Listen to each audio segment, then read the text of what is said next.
Аж ахуй нэгж байгууллагын хэмжилзэн үйл ажиллагааны чадварыг үнэлэх, хэмжих хэрэгслийн загварын туршилтын хүсэлтийг захимаар хэрхэн гаргах вэ?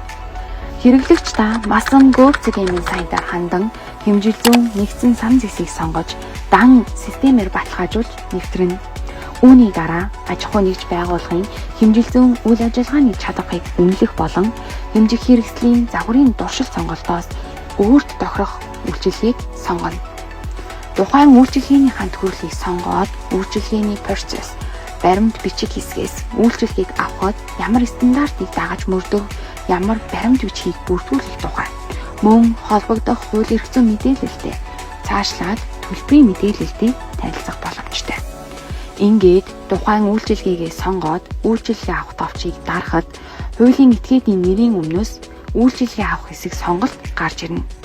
Энэхүү сонголтыг хийсний дараагаар байгууллагын мэдээллийг шалгаж оруулах боломжтой. Байгууллагын регистрийн дугаарыг оруулаад хайх товчийг дарснаар хур системээс байгууллагын ерөнхий мэдээлэл татагдана. Хэрэглэгч та суурин гар утасны дугаар, захим хаяг, гар утасны дугаарыг бөглөөд үргэлжлүүлэх товчийг дарна. Цаашлаад хүсэлт гаргагчийн мэдээлэл, хүсэлт гаргагчийн баримтууд, бүрдүүлэх баримт, өргөдлийн мэдээлэл, хавсралтуудыг оруулсны дараа хүсэлт хийх товчийг дарна.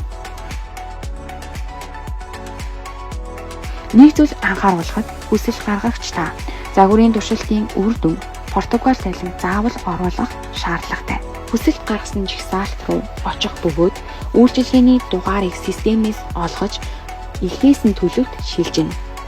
Үйлчлүүлэгч танд анхааруулахад дэлгэцийн баруун дээр дуланд байрлах өөрийн профайл товч дээр дарж миний хүсэлт зэсийг сонгосноор таны гаргасан хүсэлтүүдийн шийдвэрлэлт ямар шатандаа яваг харах боломжтой.